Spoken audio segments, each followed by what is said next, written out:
অনেক অনেক দিন আগের কথা। এক বনে এক বোকা শিয়াল ও মূর্খ গাধা বাস করত।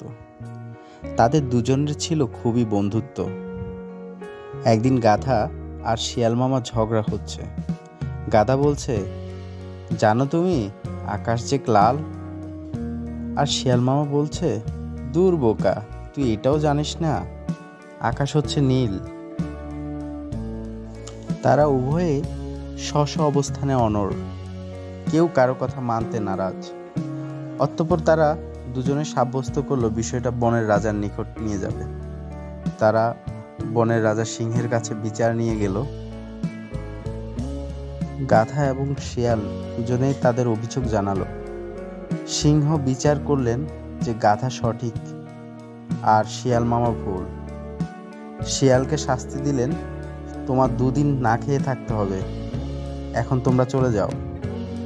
গাধা প্রস্থান করার পর শিয়াল সিংহকে জিজ্ঞাসা করল, হে মহারাজ, আপনি আকাশ নীল জেনেও কেন আমাকে গাধার কাছে ছোট করলেন? উত্তরে সিংহ বলল, তোমার অপরাধ এই যে তুমি গাধার সাথে তর্কে গেছো এবং তোমার সমস্ত শিয়াল জাতিকে ছোট করেছো। এই গল্পটি হতে আমরা এটা শিখতে পারি যে সবসময় সবার সাথে তর্কে জড়াতে নেই। Like, comment, and subscribe.